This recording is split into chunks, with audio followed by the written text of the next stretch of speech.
Welcome to our Creating Assessments with Storyline course.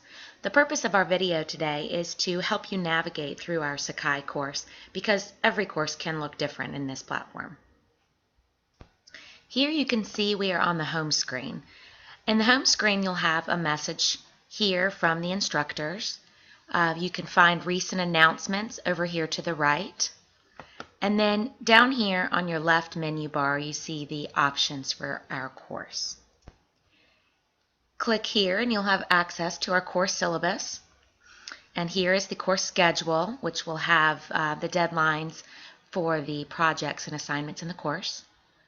And then here you will find our course modules. Now once you've clicked on modules, your screen should look like this, but we'll show you what to do in just a moment if it does not. You have the option of expanding your outline to see all of the overviews and tasks, or keeping it simple here. We have 3 modules in this course. The first module is creating a multiple choice assessment. The second is creating a fill-in-the-blank assessment. And then the third will be creating an essay assessment. And then, of course, we have a final project at the end of the course that is indicated here that we will discuss in just a moment. Over here you can see the start dates of the modules and then the end date when we have due dates and things due. And now I'm going to show you what it looks like once you've clicked on each of these modules.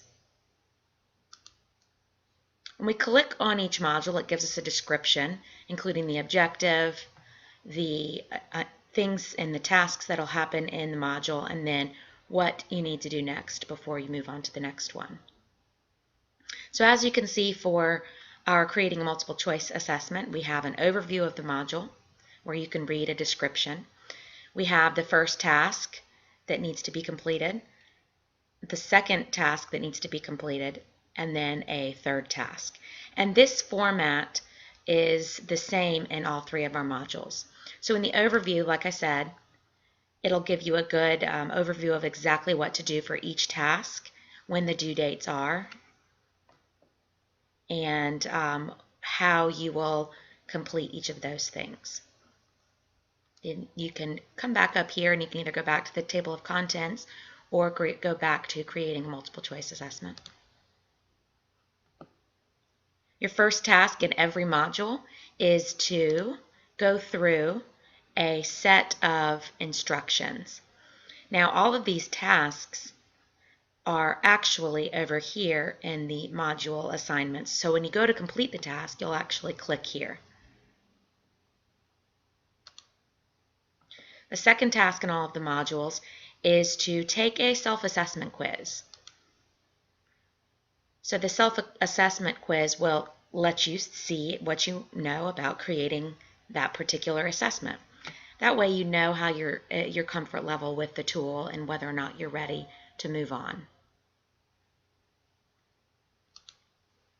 Your third task in every module is to participate in the discussion forum. And the discussion forum can be found here. And we will talk about that in just a moment as well.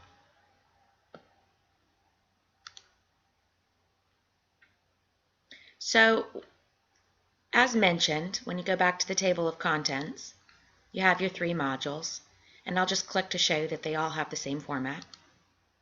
An overview, an instructional task, the self-assessment task, and then the discussion forum task. And then as you can see, the third module has the same format.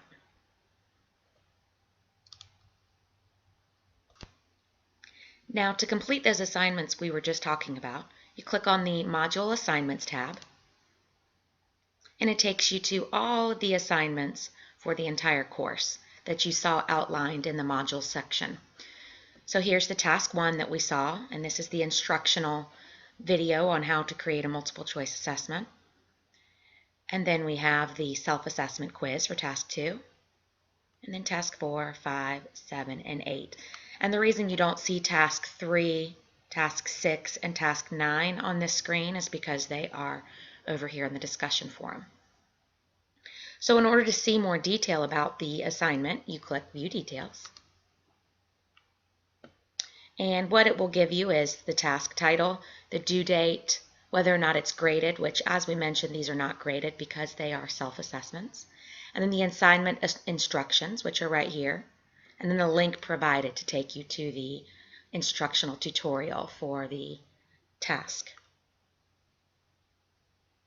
Now to go back to all of the assignments, you just click back on assignment list. It'll take you back to all of the course assignments. And they all look the same as the task I just showed you, so I'm not going to go through each of them. But the final assessment is a little bit different, so we'll just click on that briefly. And the final assessment is has the due date and the open date. It is graded. Tells you how many points. Gives you a little bit of directions, but the main directions for the final assignment are here under Course Project Description. We'll take you back to the assignment list.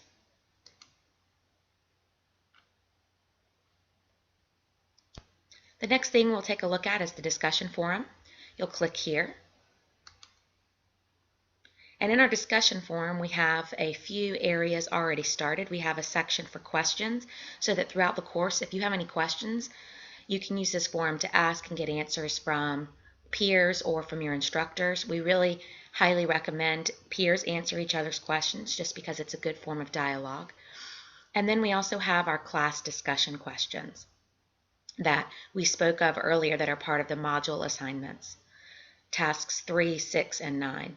And then down here we have a student lounge where you can just discuss topics, things you're finding interesting, just if you ever have the feeling that you want to share something with the class, anything interesting, fun, challenging, anything like that.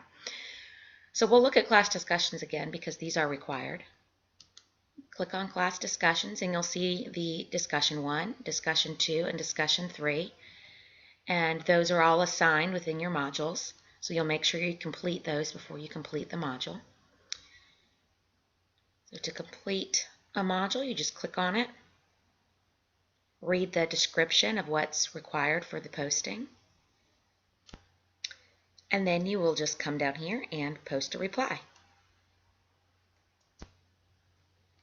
Here you can find course announcements, the announcements that you also can find on the home page, but if you'd like to see a list of all of the announcements made throughout the course, you can find those here. Technical support. Again, if you click on this link, you'll find areas where you can find technical support with Sakai, as well as support using the Storyline, the Articulate Storyline software that we're going to be using in the course. Here you'll find any resources that may be given to you throughout the course. This could be documents, instructional videos that are extra and supplemental to the course. The final thing we'll talk about today is how to submit your final project. It's a little bit different than the rest of the tasks because you actually have to submit it to your instructor. So you come up here to Module Assignments, scroll all the way down to the bottom and find the Final Assessment, View Details and Submit. Scroll down to the bottom. Here you'll find submission text if you need to write a message along with your product or reflection paper, but to submit the actual products, you would need to come down here and add attachments, where you'll have the option to upload a URL, upload a file from your desktop,